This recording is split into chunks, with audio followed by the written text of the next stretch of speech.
आपण काल वैयक्तिक पुरवठा पत्रक आणि बाजाराचं पुरवठा पत्रक या दोन संकल्पना बघितल्या होत्या आणि त्याच्यामध्ये आपल्याला काय दिसलं तर किंमत वाढल्यानंतर पुरवठा हा वाढत जातो. कारण काय तर किंमत वाढीबरोबर विक्रेत्याला मिळणाऱ्या नफ्यामध्ये सरासरी नफ्यामध्ये वाढ होत जाणार असते आणि परिणामी किंमत वाढली की पुरवठाही वाढतो. हे आपल्याला पुरवठा पत्रकावरून निश्चित झालं. आता पुरवठा हा नेमका कोणकोणत्या घटकांवर अवलंबून असतो हा पुढचा मुद्दा आज आपल्याला घ्यायचा आहे. म्हणजे त्याला पुरवठ्याचे निर्धारक घटक असं म्हटलं जातं. निर्धारक या शब्दाचा अर्थ आहे ठरवणारे घटक. म्हणजे पुरवठा कमी केव्हा राहील किंवा जास्त केव्हा राहील हे ढोबळमानानं काही परिस्थिती बघूनही सांगता येतं. त्याला म्हणायचं पुरवठ्याचे निर्धारक घटक. यामध्ये पहिला घटक आहे तो म्हणजे तंत्रज्ञान. तुम्ही बघा, जितकं सुधारित तंत्रज्ञान आपण वापरू उत्पादन करण्यासाठी, जितकं आधुनिक तंत्रज्ञान आपण वापरू तितकं वेगानं उत्पादन होतं. कमी वेळामध्ये किंवा कमी उत्पादन खर्चामध्ये आपल्याला अधिक उत्पादन करणं शक्य होतं. परिणामी ज्या देशांमध्ये आधुनिक तंत्रज्ञानाचा वापर जास्त असतो त्या ठिकाणी पुरवठा पण जास्त असतो. आणि या उलट जर आपण परंपरागत तंत्रज्ञान वापरत असू, म्हणजे यंत्रांचा वापर कमीत कमी करत असू, हाताने जास्तीत जास्त श्रमाचा सहकार्य घेऊन आपण जास्तीत जास्त उत्पादन करण्याचा प्रयत्न करत असू तर उत्पादन कमी होतं, परिणामी पुरवठा पण कमी राहतो.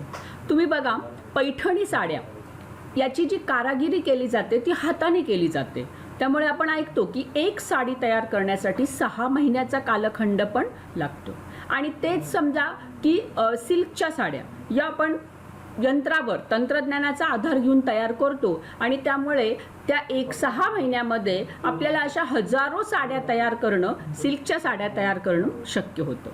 म्हणजे तंत्रज्ञान आधुनिक, पुरवठा जास्त. तंत्रज्ञान परंपरागत, पुरवठा कमी. दुसरा घटक आहे उत्पादन खर्च. एखाद्या वस्तूचं उत्पादन करण्यासाठी जर उत्पादन घटक मुबलक उपलब्ध आहेत, फारसे दुर्मिळ नसतील तर आपोआपच उत्पादन खर्च कमी येतो. आणि उत्पादन खर्च कमी झाला तर अधिक उत्पादन करणं शक्य होतं. म्हणजे आपल्याला कमी पैशात, कमी भांडवलामध्ये अधिक उत्पादन करणं शक्य होतं. म्हणून आपण असं म्हणू शकतो की उत्पादन खर्च कमी येत असेल तर पुरवठा जास्त असतो आणि उत्पादन खर्च जास्त येत असेल तर पुरवठा कमी होऊ शकतो. तिसरा घटक आहे पायाभूत सुविधा. आता पायाभूत सुविधा म्हणजे मूलभूत सुविधा, म्हणजे वस्तूचं उत्पादन करण्यासाठी ज्या सुविधा अत्यंत गरजेच्या आहेत. मग याच्यामध्ये तुम्ही बघा, अवजड यंत्रसामग्री आली, कारखान्यांच्या इमारती आल्या, रस्ते आले, वाहतुकीची इतर साधनं आली, दळणवळणाच्या सुविधा आल्या. या सगळ्या पायाभूत सुविधा आहेत. जर आपल्या देशामध्ये सिमेंटचं उत्पादन होत नसेल, लोखंड पोलादाचं उत्पादन फारसं होत नसेल तर साहजिकच कारखान्यांच्या, उद्योगांच्या इमारती बांधण्यामध्येच अडचण येईल आणि परिणामी उत्पादन पण कमी होईल. पण या जर पायाभूत सुविधा असतील, मग वाहतूक आणि दळणवळण असेल, लोखंड आणि पोलाद असेल, सिमेंट असेल, वीज असेल, पाणी असेल, या सुविधा जर अधिक प्रमाणात, मुबलक प्रमाणात उपलब्ध असतील तर आपोआपच काय होतं, उत्पादन वेगानं वाढतं. उत्पादन वेगाने वाढणं म्हणजे पुरवठा जास्त असणं. आणि जर या सुविधांचा अभाव असेल तर उत्पादन कमी होईल आणि उत्पादन कमी झालं तर पुरवठा पण कमी होईल. कारण शेवटी पुरवठा हा उत्पादनावर अवलंबून असतो. नंतरचे घटक आहे सरकारची धोरणं. आता सरकारची धोरणं ही विशेषतः उद्योगांना कर्ज देण्याच्या बाबतीमध्ये कशी आहेत किंवा वेगवेगळे जे कर सरकार लागतं त्या करांचे दर कसे आहेत, करांचं प्रमाण किती आहे, किती वेगवेगळ्या प्रकारचे कर आहेत, या सगळ्या गोष्टींवर, ज्या वस्तूंच्या उत्पादनाच्या किंवा ज्या वस्तूंच्या पुरवठ्याचा आपण विचार करत आहोत त्या वस्तूंच्या आयात आपल्या देशामध्ये होत आहे का, की आपणच निर्माण करतोय आणि परदेशामध्ये निर्यात करतो आहे, कोणती परिस्थिती आहे, यांच्यावर पण पुरवठा अवलंबून असतो. म्हणजे जर कडक धोरण असेल सरकारचं तर पुरवठा कमी राहील आणि जर सरकारचं उदारमतवादी धोरण असेल, अगदी कमी व्याजामध्ये कर्ज उपलब्ध दिलं जात असेल, सुरुवातीच्या काळामध्ये उद्योगांना उभारी मिळावी म्हणून जर समजा काही वर्ष टॅक्समध्ये सूट दिली जात असेल, अशी उदारमतवादी धोरणं असतील तर उत्पादन जास्त होतं आणि उत्पादन जास्त झालं तर पुरवठा पण जास्त होतो. पुढचा घटक आहे नैसर्गिक परिस्थिती. उत्पादनासाठी ती सुद्धा अनुकूल असली पाहिजे. अनुकूल नैसर्गिक परिस्थिती असेल तर देशामध्ये अधिक उत्पादन होतं, कारण अनुकूल नैसर्गिक परिस्थितीमध्ये उत्पादनामध्ये खंड पडत नाही. पण जर सारखेच समजा की भूकंपाचे धक्के येत आहेत, भूकंप होत आहेत, अतिवृष्टी होतीये, महापूर येतो आहे, त्याच्यामध्ये गावाच्या गावं वाहून जात आहेत, जसं आता आपण आसाममध्ये बघत आहोत की गावाच्या गावं वाहून जात आहेत, मग तिथं जे कारखाने होते, तिथे जे उद्योगधंदे होते, नॅचरली त्या ठिकाणचं उत्पादन आता करता येईल का? नाही करता येणार. म्हणजे प्रतिकूल नैसर्गिक परिस्थिती असेल तर त्याचा विपरीत परिणाम उत्पादनावर होतो, त्यामुळे पुरवठ्यावर होतो. अशा पद्धतीनं अतिवृष्टी झाली किंवा कोरडा दुष्काळ पडला, पाऊसच नाही आला, त्यामुळे पाण्याची कमतरता निर्माण झाली आणि मग उद्योगांना जो पाणी पुरवठा मिळत होता तो जर आता मिळेनासा झाला किंवा पूर्वीपेक्षा कमी प्रमाणात मिळायला लागला तर त्याचाही विपरीत परिणाम हा उत्पादनावर होऊ शकतो. कारण बऱ्याच वस्तूंच्या उत्पादनांसाठी पाण्याची सुद्धा गरज असते. विजेचा उपलब्धता कमी झाली, कारण का तर पाऊसच नाही पडला, त्यामुळे वीज निर्मितीवर त्याचा विपरीत परिणाम झाला. किंवा हवामान अनुकूल न राहिल्यामुळे सोलर एनर्जी पण आपण निर्माण करू शकलो नाही हव्या त्या प्रमाणात, तर याच्यामुळे सुद्धा पुरवठा कमी जास्त होऊ शकतो. एका वाक्यात आपण सांगू शकतो की नैसर्गिक परिस्थिती अनुकूल असेल तर पुरवठा अधिक आणि प्रतिकूल असेल तर पुरवठा कमी. पुढचा महत्त्वाचा घटक तो म्हणजे किंमत. शेवटी पुरवठा करणारा विक्रेता त्याला किती नफा मिळेल हे त्या वस्तूच्या किमतीवर अवलंबून असतं. जर किमती या उत्पादन खर्चापेक्षा अधिक असतील तर पुरवठा वाढेल, म्हणून वाढत्या किमतीला वाढता पुरवठा असतो. आणि जर समजा किमती इतक्या कमी झाल्या की त्याच्यातून उत्पादन खर्चही भरून निघणं शक्य होणार नसेल तर आपोआपच पुरवठा काय होईल? कमी होणार आहे. या व्यतिरिक्त इतरही आणखीन घटक आहेत. उदाहरणार्थ भविष्यकालीन किंमत. जर समजा विक्रेत्याला असं कळलं की भविष्यामध्ये एखाद्या वस्तूची किंमत खूप वाढणार आहे, मग तो त्या वाढत्या किमतीला वाढता नफा मिळवण्यासाठी वर्तमान काळामध्ये त्या वस्तूंचा पुरवठा करणार नाही किंवा कमी करेल. म्हणजे भविष्य काळात किंमत वाढीची शक्यता असेल तर वर्तमान काळातला पुरवठा कमी होतो. या उलट भविष्य काळात किंमत घटणार आहे अशी कन्फर्म न्यूज विक्रेत्याला असेल तर तो वर्तमान काळामध्येच आहे त्याच किमतीला जास्त पुरवठा करण्याचा प्रयत्न करेल. कारण भविष्य काळात किंमत घटली तर त्याला मिळणारा नफा कमी होणार आहे. म्हणून भविष्य काळात किंमत घटीची शक्यता असेल तर वर्तमान काळात पुरवठा वाढतो आणि भविष्य काळात किंमत वाढीची शक्यता असेल तर वर्तमान काळातला पुरवठा कमी होतो. पुढचा घटक आहे औद्योगिक संबंध. औद्योगिक संबंध याचा अर्थ काय? तर बघा, आपल्या देशामध्ये कुटीर उद्योग आहेत, लघु उद्योग आहेत, मोठे उद्योग आहेत. बऱ्याचदा काय होतं की मोठ्या उद्योगांना लागणारी उपकरणं, ज्याला आपण स्पेअर पार्ट्स म्हणूया, समजा एखादं वाहन निर्मितीचा पुरवठ्याचा आपण विचार करत असू तर स्पेअर पार्ट्स जे आहेत ते लघु उद्योगांमध्ये तयार होतात आणि मग ते मोठ्या उद्योगांना पुरवले जातात. मग या दोघांमधले संबंध कसे आहेत? ते जर सुरळीत असतील, चांगले असतील तर वेगानं पुरवठा वाढू शकतो. नाहीतर काय होतं की समजा आता लघु उद्योगांनी एकत्र आले ते आणि त्यांनी बंधन घातलं की मोठ्या उद्योगांपैकी कोणताही उद्योग समूह आपल्याकडे आला तर आपण या विशिष्ट किमतीपेक्षा कमी किमतीला आपले स्पेअर पार्ट्स विकायचे नाही. आणि मग त्यांच्यामध्ये जर तणातणी वाढली तर काय होतं, बऱ्याचदा तो माल पटकन खरेदी केला जात नाही मोठ्या उद्योगांकडनं आणि त्यामुळे देशामध्ये वाहनांची जी गरज असेल तर ती तेवढ्या प्रमाणामध्ये पुरवठा होऊ शकणार नाही. त्यामुळे औद्योगिक संबंध आपले देशातल्या देशामध्ये पण सुरळीत पाहिजे. त्याच व्यतिरिक्त परदेशातल्या औद्योगिक क्षेत्राशी सुद्धा सुरळीत पाहिजे. कारण बऱ्याच वस्तू अशा असतात की आपण परदेशातून आयात करत असतो. आज आपल्या देशामधली अनेक यंत्र किंवा उपकरणं आजही आपण परदेशातून आयात करत आहोत. मग त्या देशांशी असणारे आपले औद्योगिक संबंध सुरळीत असतील तर पुरवठा वाढायला मदत होईल, अन्यथा पुरवठा कमी होऊ शकेल. पुढचा घटक ते म्हणजे उत्पादन घटक. या ठिकाणी उत्पादन घटक म्हणजे त्यांची उपलब्धता आणि त्यांच्या किमती. उत्पादन घटक मुबलक असतील विशिष्ट वस्तूचं उत्पादन करण्यासाठी जो काही कच्चा माल लागत आहे किंवा जेवढ्या प्रमाणात विजेची गरज आहे त्यासाठी लागणारी जी यंत्रसामग्री आहे हे सगळं सहज उपलब्ध होत असेल तर पुरवठा वाढेल आणि याच्यामध्ये अडथळे येत असतील तर पुरवठा कमी होईल. हे झालं उत्पादन घटकांची उपलब्धता. तसंच आहे उत्पादन घटकांच्या किमती.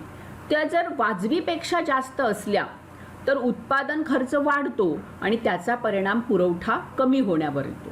आणि त्या जर रास्त असतील, उत्पादन घटकांच्या किमती जर रास्त असतील तर आपोआपच काय होईल, उत्पादन वाढेल, त्यामुळे पुरवठा वाढायला मदत होते. पुढचा घटक आहे बाजाराचे स्वरूप. बाजाराचे स्वरूप म्हणजे की कोणत्या प्रकारचा बाजार अस्तित्वात आहे. पुढे आपण बाजाराचे प्रकार शिकणार आहोत. तर मक्तेदारी बाजार असेल म्हणजे एकच विक्रेता आहे आणि तो वस्तूंची विक्री त्या संपूर्ण गावासाठी किंवा त्या संपूर्ण एरियासाठी किंवा संपूर्ण देशासाठी करत आहे, अशी परिस्थिती असेल तर पुरवठा कमी असू शकतो. याच्या उलट असंख्य विक्रेते आहेत, त्यांच्यामध्ये आपापसामध्ये हेल्दी कॉम्पिटिशन आहे, अशी परिस्थिती असेल तर अधिक उत्पादन होतं आणि अधिक पुरवठा होतो, त्यामुळे पुरवठा वाढू शकतो. म्हणजे मक्तेदारी बाजार असेल तर पुरवठा कमी राहतो आणि तेच जर पूर्ण स्पर्धेचा बाजार असेल तर पुरवठा जास्त राहू शकतो. तर या पद्धतीनं पुरवठ्याचे निर्धारक घटक म्हणजे पुरवठा कमी किंवा पुरवठा जास्त साधारणपणे ज्या परिस्थितीवर अवलंबून असतो ती परिस्थिती या घटकांमध्ये सांगितली जाते. आता सगळेच घटक तुम्हाला एकाच वेळेस लिहायचे असतात असं नाही आहे. किती मार्काला तो प्रश्न आहे याच्यावर किती घटक लिहायचे हे अवलंबून असतं. किंवा कधी कधी एक दोन घटकांवर तुम्हाला प्रश्न विचारले जाऊ शकतात की ह्या घटकांमध्ये पुरवठा अधिक केव्हा राहू शकेल किंवा पुरवठा कमी केव्हा राहू शकेल. आता याच्या पुढचा मुद्दा आहे पुरवठ्याचा नियम. पुरवठ्याचा नियम म्हणजेच पुरवठ्याचा सिद्धांत. आपण आत्तापर्यंत उपयोगितेचा नियम अभ्यासला, त्याच्यानंतर मागणीचा नियम अभ्यासला. आता हा तिसरा नियम आपण अभ्यासत आहोत, पुरवठ्याचा नियम. हा नियमसुद्धा उपयोगिता आणि मागणीप्रमाणेच प्राध्यापक आल्फ्रेड मार्शल यांनी मांडलेला आहे. त्यांचा जो ग्रंथ आहे अर्थशास्त्राची मूलतत्वे, या ग्रंथामध्ये त्यांनी हा पण नियम स्पष्ट केलेला आहे.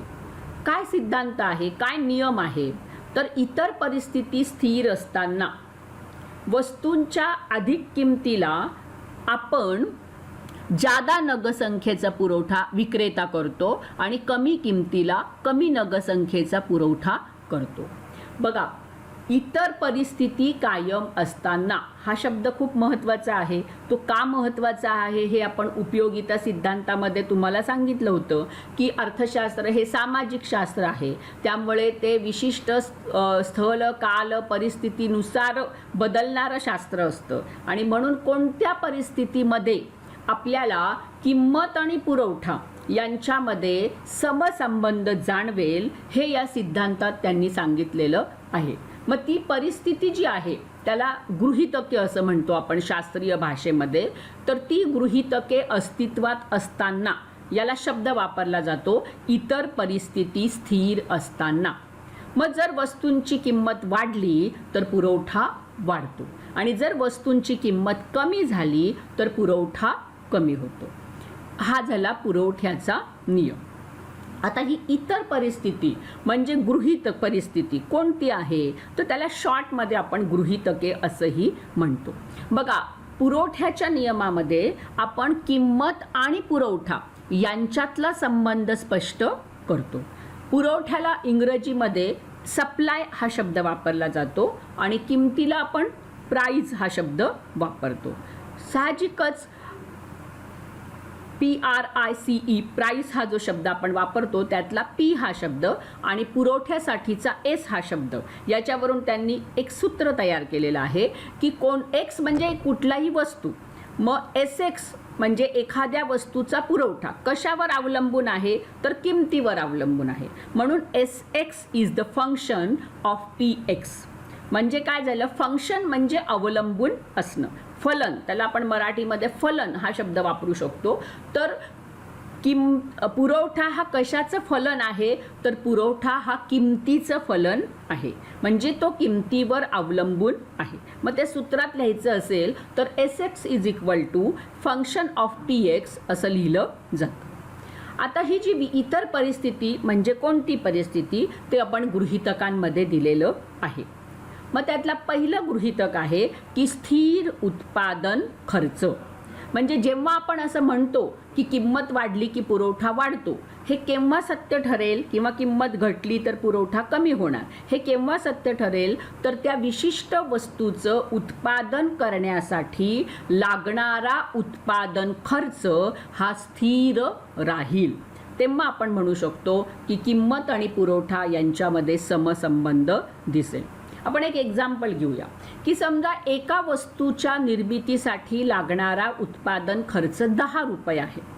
मग हा 10 रुपये उत्पादन खर्च झाल्यानंतर एक नग तयार होतो. मग अशा पद्धतीनं एखाद्या विक्रेत्याने बाजारामध्ये वस्तूची किंमत 15 रुपये असताना समजा 200 नग विक्रीसाठी काढले. ते ज्या वेळेला वस्तूची किंमत ही 12.5 रुपये होती, त्यावेळेला त्यांनी 100 नगच विक्रीसाठी काढले होते. आता किंमत 15 झाली, त्यांनी 200 नग विक्रीसाठी काढले. कारण का, तर 12.5 किंमत असताना त्याला एका नगामागे 2.5 रुपये मिळत होते. आता किंमत 15 रुपये झाली, म्हणजे त्याला एका नगामागे 5 रुपये मिळायला लागले, म्हणजे त्याचा नफा वाढणार आहे. त्यामुळे तो वाढत्या किमतीला वाढता पुरवठा करेल. पण समजा उत्पादन खर्च स्थिर नाहीये. पहिल्या 100 नगांच्या वेळेस उत्पादन खर्च प्रति नग हा 10 रुपये होता, पण नंतर मात्र उत्पादन खर्च वाढला आणि तो प्रति नग 12.5 रुपये झाला. आता 12.5 रुपये उत्पादन खर्च झाल्यानंतर तो 12.5 रुपये किमतीला पुरवठा करेल का? नाही करणार. म्हणजे वस्तूची किंमत बाजारामध्ये 12.5 रुपये राहिली तर तो आता पुरवठा करणार नाही. मग आपण तर सांगतोय की किंमत वाढली तर पुरवठा वाढतो. म्हणजे वस्तूची किंमत ही वाढल्यानंतर पुरवठा वाढून त्याला नफा केव्हा मिळणार आहे, तर जर त्याचा उत्पादन खर्च स्थिर असेल तर. म्हणून पहिलं गृहीतक आहे की उत्पादन खर्च प्रयोग काळापुरता तरी स्थिर असला पाहिजे. दुसरं गृहीतक आहे स्थिर उत्पादन तंत्र. तुम्ही बघा, उत्पादन तंत्र 2 प्रकारची असतात, एक भांडवल प्रधान आणि दुसरी श्रम प्रधान. जर भांडवल प्रधान उत्पादन तंत्र आपण वापरलं तर सुरुवातीला खर्च थोडा जास्त येतो, नंतर हळूहळू सरासरी खर्च काय होत जातो, कमी कमी होत जातो.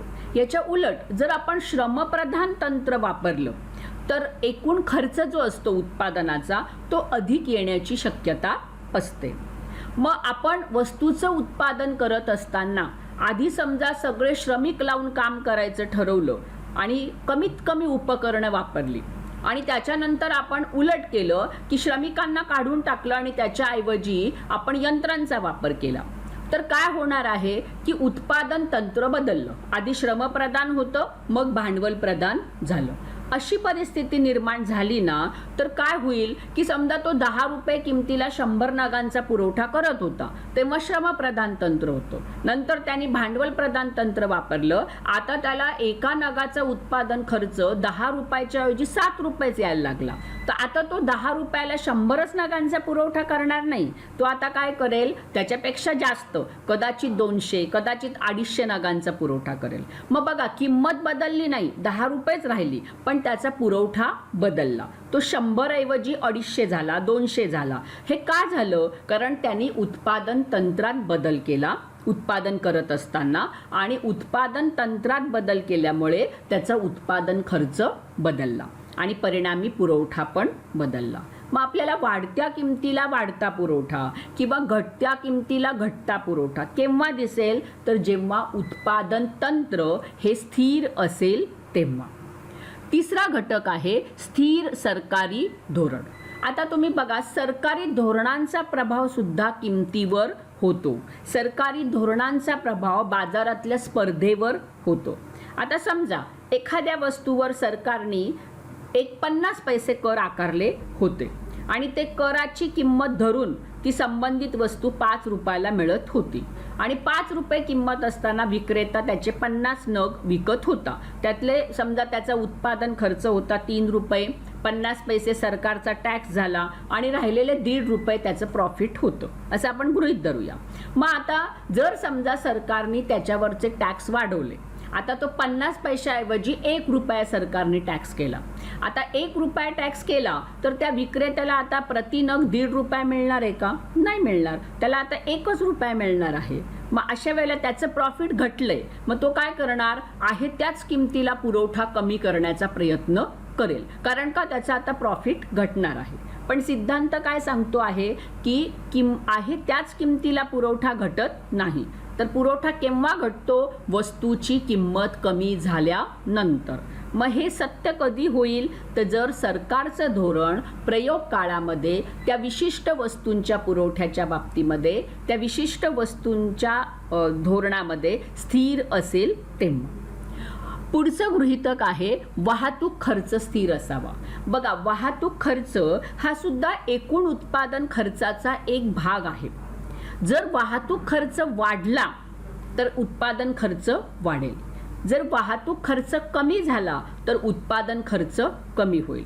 आणि जर असं झालं तर आपोआपच त्या विक्रेत्याच्या प्रॉफिटमध्ये घट किंवा वाढ होऊ शकेल. परिणामी आपल्याला वाढत्या किमतीला वाढता पुरवठा दिसेलच असं नाही किंवा घटत्या किमतीला घटता पुरवठा दिसेलच असं नाही. कारण वाहतूक खर्च कमी झाला तर किंमत जरी घटली तरी वाहतूक खर्च कमी झाला म्हणजे उत्पादन खर्च कमी झाला तर त्याचं प्रॉफिट वाढणार आहे. त्यामुळे तो कदाचित कमी किमतीलाच जास्त पुरवठा करण्याची मानसिकता ठेवेल, तसा निर्णय घेऊ शकतो. म्हणून सिद्धांतात सांगितलेलं आपल्याला केव्हा सत्य दिसेल, तर जेव्हा प्रयोग काळामध्ये वाहतूक खर्चातही बदल होता कामा नये. पुढचं गृहीतक आहे हवामानाच्या स्थितीतही आमूलाग्र बदल होऊ नये. थोडेफार बदल तर होत असतात पण आमूलाग्र बदल होऊ नये. कारण काय होतं, आमूलाग्र बदल झाले ना तर कधी कधी आपल्याला कमी किमतीला जास्त पुरवठा झालेला दिसेल किंवा जास्त किमतीलाच खूप कमी पुरवठा झालेला दिसेल. आता तुम्ही बघा, समजा एखाद्या ठिकाणी अगदी भूकंप आलेला आहे आणि त्या ठिकाणी खूप लोकांचे आयुष्य जे आहे, घरदारं उद्ध्वस्त झालेली आहे. मग अशा वेळेला काय होतं, तर कधी कधी विक्रेता वस्तूची किंमत वाढवतो, परंतु वस्तूची किंमत जरी वाढवली तरी पण त्याच्याकडे तेवढे उत्पादन साठ्याच्या स्वरूपात उपलब्ध नसेल. कारण परिस्थिती अशी निर्माण झाली आहे की त्याला आणखीन माल आणताच आलेला नाही आहे. मग अशा वेळेला किंमत वाढली तरी पुरवठा वाढू शकतो का? नाही वाढू शकत. पण सिद्धांत काय सांगतो, किंमत वाढली की पुरवठा वाढतो. मग हे सत्य ठरायचं असेल तर हवामानाच्या स्थितीमध्ये आमूलाग्र बदल होता कामा नये. पुढचा घटक आहे इतर वस्तूंच्या किमती या स्थिर असल्या पाहिजे. इतर वस्तू म्हणजे काय, तर जनरली त्या वस्तूला पर्यायी ठरणाऱ्या वस्तू. आता समजा आपण उदाहरण घेतलं की थम्सअप आणि कोकोकोला या एकमेकांना पर्यायी वस्तू आहे. आपण थम्सअपचा पुरवठा आणि थम्सअपच्या किमती आणि थम्सअपचा पुरवठा यांचा विचार करत आहोत. पण कोकोकोलाच्या किमती जर खूपच कमी झाल्या तर काय होईल, थम्सअपच्या किमती जरी कमी झालेल्या नाही आहेत, आहे तेवढ्या स्थिरच आहे, तरी खूप सारे लोक आता कोकोकोला खरेदी करणार आहे. त्यामुळे याचा मालच जर खपत नसेल तर मग तो काय करेल, तर किंमत वाढली तरी पुरवठा वाढवेल का? नाही वाढवणार. कारण का, तर तशी परिस्थितीच त्याची राहिलेली नाही. इतर वस्तूंच्या किमतींमधल्या बदलामुळे त्याला आपल्या मूळ वस्तूच्या पुरवठ्यामध्ये बदल करावे लागतील आणि कदाचित हे बदल वाढत्या किमतीला घटता पुरवठा किंवा घटत्या किमतीला वाढता पुरवठा असे व्यस्तही असू शकतील. पण सिद्धांत काय सांगतोय की वाढत्या किमतीला वाढता पुरवठा आणि घटत्या किमतीला घटता पुरवठा. मग हे केव्हा सत्य ठरेल? जर इतर वस्तूंच्या किमती या स्थिर असतील तर. शेवटचं गृहीतक आहे भविष्यकालीन किमतीबद्दल निश्चित अंदाज नसावा. म्हणजे अशी कोणतीही कन्फर्म न्यूज त्याला माहीत नसावी विक्रेत्याला की भविष्य काळात अमक्या अमक्या वस्तूची अशी अशी किंमत होणार आहे. कारण असं जर त्याला कळलं, आज समजा साखर जी आहे ती 40 रुपये किलोने आपण घेतोय आणि त्याला जर कळलं की पुढच्या महिन्यामध्ये साखरेची किंमत ही 60 रुपयापर्यंत जाणार आहे, मग आज साखर 40 वरून 45 जरी झाली ना तर तो पुरवठा वाढवणार नाही. तो कशाचा विचार करेल? पुढच्या महिन्यात जेव्हा 60 होईल ना तेव्हा आपण जास्त नगांचा पुरवठा करू. मग आज किंमत वाढली, 40 वरून 45 झाली, पण त्यांनी पुरवठा नाही वाढवला. का नाही वाढवला? तर त्याला भविष्य काळात किंमत वाढणार आहे अशी कन्फर्म न्यूज मिळाली. मग आता इथे आपल्याला किंमत वाढली तरी पुरवठा वाढलेला दिसत नाही आणि सिद्धांत तर सांगतो की किंमत वाढली तर पुरवठा वाढतो. मग हे सत्य केव्हा ठरेल? जेव्हा भविष्यकालीन किमतीबद्दल असा कोणताही निश्चित अंदाज विक्रेत्यांकडे नसेल. मग ही सगळी परिस्थिती जी आपण आता सांगितली, ही परिस्थिती जर स्थिर असेल तर निश्चित आपल्याला वाढत्या किमतीला वाढता पुरवठा आणि घटत्या किमतीला घटता पुरवठा दिसेल. आता ही सिद्धांतात सांगितलेली जी गोष्ट आहे ती आपण पुढच्या लेक्चरला उदाहरण आणि आकृतीद्वारे अभ्यासणार आहोत.